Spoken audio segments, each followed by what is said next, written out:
저희가 근데 헤어진 시간이 짧아요. 한 이틀밖에 안 됐어요. 그 헤어진 게 진짜요? 잠수 아니에요 그냥?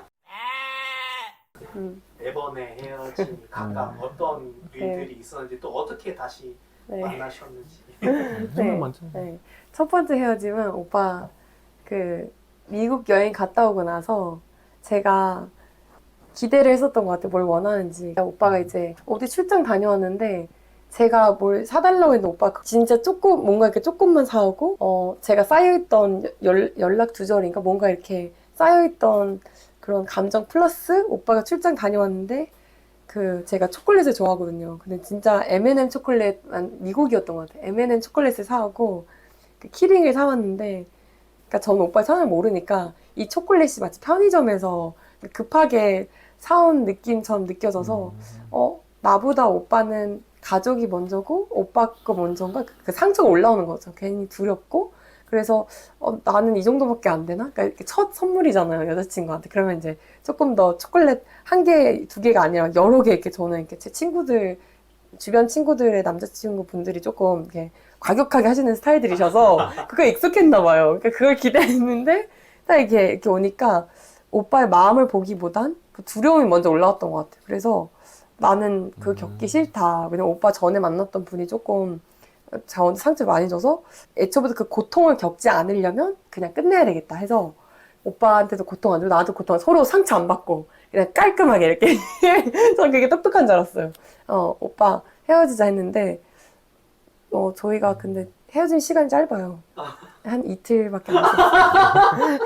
그 헤어진 게 진짜요? 잠수 아니에요 그냥? 근데 그 다음날 일을 하는데 너무 마음이 아프고 너무 가슴이 막 찢어지고 오빠 생각만 나고 그러니까 제 입장에서는 이 초콜릿을 뛰어넘어서 오빠에 대한 사랑이 큰 거예요. 그래서 저도 어느새 모르게 오빠 집 앞에 있는 거예요. 오빠 나와 이렇게. 네. 그래서 거기까지 그게 첫 헤어짐이었어요.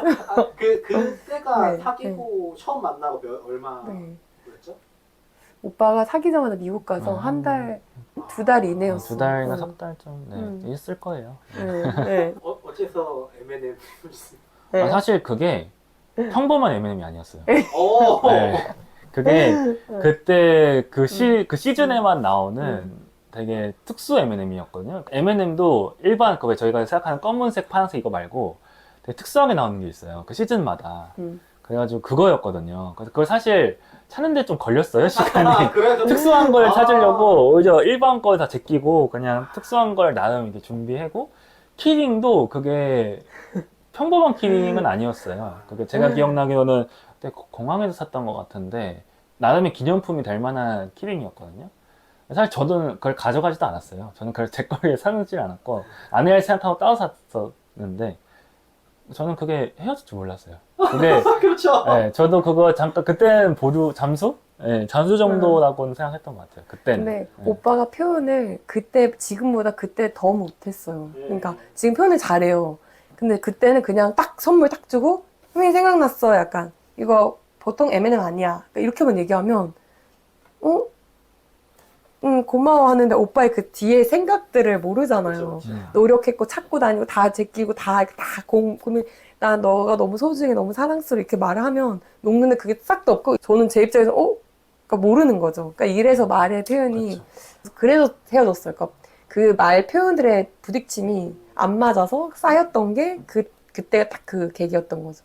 네. 그래도 뭐 누구 잘못이다 할 게 맞아요. 없는데요. 성격 차이 맞아요. 근데 이런 거 가지고 헤어지니까요. 그러니까 이거 왜 헤어졌죠? 초콜릿. 두 번째 뭐였지? 두 번째 헤어짐이 이 두 번째가 엄청 충격적이에요. 왜냐면 저는 왜 헤어졌는지 기억은 안 나는데 헤어진 당시에 오빠가 제 앞에 와서 제 집 앞에까지 찾아왔어요. 근데 밖에서 30분 넘게 기다리는 거예요. 제가 그때 몸이 아팠거든요. 근데 왜 헤어졌는지 기억이 안 나는데 오빠의 친동생이 바이올리니스트세요. 근데 오케스트라 연주를 예술의당에서 하는데 그때 하는지 저한테 얘기를 안 하고 전 오빠한테 헤어지자는 말을 했는데 오빠는 동생한테 안 가고 제 집 앞에 와서 1시간 넘게 2시간 동안 기다리는 거예요. 근데 동생이 미국에서 왔거든요. 그러니까 미국에서 왔으면 가족들이 다 모이잖아요. 근데 다 오빠를 기다리는데 오빠가 안 오고 있는 거예요. 그러니까 어머니, 아버님, 친동생 다 오빠를 기다리는 오빠 2시간 동안 안 오니까 도대체 왜 그런 걸까? 알고 보니 여자친구 집 앞에서 기다리고 있다니까 저에 대한 첫인상도 이 여자아이는 욕심이 너무 성격이 너무 안 좋다. 너무 밉다. 우리 오빠를 이렇게 해서 너무 이상하다. 이렇게 볼 수 있었을 것 같아요. 근데 제 입장에서 제 부모님은 제가 하도 이 마음이 계속 상처를 받고 말 표현이 잘 안 맞으니까 부모님 입장에서 너무 마음이 아픈 거예요. 너가 왜 참고? 너가 왜 그런 표현을 못 받아? 요즘 남자들 표현도 다 잘하는데 그냥 너가 사랑 많이 받았으면 좋겠어. 괜히 보호하려고 딸을. 무슨 로미오와 줄리엣처럼. 그래서 제가 몸이 아프니까 나가려고 하는데 아빠 집 팔을 탁탁 줬고 있어. 집에 있어. 있는데 이게 아빠 원래 단호하지 않으세요. 아빠 엄청 이렇게 딸바보세요. 근데 처음으로 가만히 있어. 하는데 제가 몸이 아프니까 그냥 네 아빠 알겠어요. 그러니까 아빠가 내가 할게 해서 아빠가 내가 나가서 얘기할게 하는데 전 좋게 얘기할 줄 알았어요. 근데 아빠가 이제 가야 될 것 같아. 가라고. 잘 가라고. 오빠는 그 한마디만 했대요. 잘 가라고 이제. 끝났다 가라고. 그러니까 그때 오빠가 비가 엄청 많이 내리고 우리 오빠가 아빠를 그러니까 장인어른을 그렇게 처음 만난 거예요. 근데 오빠한테 보이스 메모 온 거예요. 사랑해 하는데 저도 그거 보면서 펄펄 울고 막 그래서 언니랑 엄마가 저 표현 못하니까 대신 써줬어요. 오빠 우리는 안 되는 것 같아. 막 언니랑 엄마가 대신 써주고 저는 보이스 메모 봐봐. 오빠 사랑한대잖아. 근데 막 안 된대요. 막 왜냐면 오빠를 모르니까. 그러니까 오빠에 대한 이미지가 서로 각 가족이 다르게 봤던 거예요. 저에 대한 이미지도 이상하고 제 집안도 오빠에 대한 이미지가 이상하고 이게 지금 뒤돌아보면 그때 오빠가 너무 힘들었고 저도 너무 힘들었었는데 그 계기에 있기 때문에 저희가 가족들한테도 용기를 내어 얘기할 수밖에 없었던 것 같아요. 그러니까 결혼해서 이어질 때도 그게 좀 각자의 역할이 컸어요. 안 좋은 사람 아니다. 좋은 사람이다. 진짜 그렇게 생각하는 사람이 아니다. 우리 역할이 진짜 중요했었어. 네. 왜 그렇게 그때 원인이 이게 또 아마 많은 남성분들이 실수하는 걸 것 같은데 여자친구가 힘들어할 때 어떠한 뭔가를 토로할 때 맞네. 여자친구의 편을 들어줘야 되잖아요. 맞네. 제가 되게 중립적으로 얘기했어요. 근데 그게 심지어 가족과 관련된 거였어요. 하필이면 저는 집안 성향이 객관적인 약간 성향을 기본적으로 유지하는 집안이어서 저희끼리도 별로 이렇게 뭐 이렇게 칭찬 이런 거 별로 많이 없거든요. 냉정하게 실수하면 실수한 거 얘기하고 편들기 이런 거 없거든요.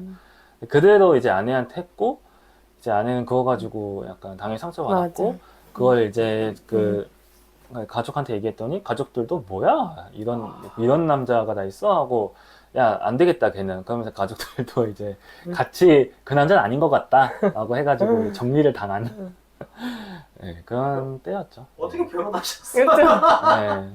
그러니까요. 세 번째가 뭐 그거였던 것 같아요. 그러니까 아내가 그때 좀 그 여성분들의 그 이렇게 민감한 때가 있잖아요. 네. 그때 제가 이제 처신을 잘 못했다고 하죠. 그냥 쉽게 얘기하면 네, 행동을 잘 못해가지고 이제 제가 못했던 것들이 있었어요 아내한테. 그러니까 좀 충분히 배려를 하고 했어야 되는데 이걸 못했던 것들이 쌓이고 쌓이다가 이제 그날에 이제 그게 있으면서 이제 이게 폭발을 해가지고 이제 아닌 것 같다라고 해서 이제 단호하게 그때 택시를 타고 이제 갔던 것 같은데 나보고 저보고 따라오지 말라고. 따라오면 이제 끝난다고. 그거이지 않나. 네 번째가 교회인가? 교회였던 아니 근데 생각해보니까 두 번째 헤어져 후에 재결합하신 그게 그거 더 궁금한데 오히려. 그때 어떻게 했지? 저는 이제 끝났다고 얘기하고 그때 두 번째였기 때문에 새벽 기도를 가 있고 있을 때였던 것 같고 네, 그래서 저는 진짜 끝났다고 생각했기 때문에 근데 혹시나 몰라서 기도를 하고 있었고 아내가 먼저 연락을 했던 것 같아요. 네. 저는 끝나서 그날 밤에 그냥 헤어졌다고 자는데 다음날 속이 사실 시원했어요. 그래 가족을 믿자. 나를 사랑하니까. 그러면서 자는데 다음날 그 허무함이 이건 오빠 없이 내 삶 못 사는데? 난 이 오빠 없이 못 사는데? 그래서 그 부분에 대해서 기도했어요. 소통이 차이면 서로 노력하면 되는데 나도 실수한 게 있고 오빠도 실수한 게 있고 이게 한쪽만 아니거든요. 좀 자존심이 상하더라도 나는 오빠 놓치기 싫다 해서 먼저 표현했어요. 네. 저는 교회권은 잘 생각이 안 나는데 저는 오히려 네. 다름의 차이였던 것 같아요. 가족 문화 차이였나? 뭔가 문화 차이? 네. 왜냐하면 저희 가족은 엄청 공감 많이 하고 막 힘들었구나 이러고 그러니까 오빠 집안은 힘들어도 잘했어. 그러니까 이렇게 딱 객관화돼 있고 딱딱 이렇게 독립성이 좀 강하세요. 그러니까 뭔가 좀 달라요 느낌이. 그러니까 묘한 그 문화 차이 때문에 그 가족의 문화가 얼마나 중요한지 아니까 그 두려운 거예요. 그 오빠랑 제 차이에. 그래서 네 번째 헤어진 그거였던 것 같아요. 제 기억으로는. 예. 또 다른 잘생긴 남자 이렇게 지나가는 거예요. 제가 오빠도 너무 잘생겼는데 그 있잖아요. 제가 공유를 좋아하거든요. 연예인들 중에서. 공유같이 생긴 분이 다 이렇게 지나가시는 거예요. 쉽지 않은데 그쵸? 그러니까 눈이 딱 크고 이렇게 딱 이렇게 몸매다. 근데 원래 이렇게 설레잖아요. 안 설레는 거예요. 그냥 이렇게. 그래서 그때 제가 깨달았어요. 근데 이 사람을 사귈 바엔 나는 오빠가 필요한데. 그래서 택시 타면서 사실 울고 있었어요. 내가 선택을 잘한 건가? 이러면서.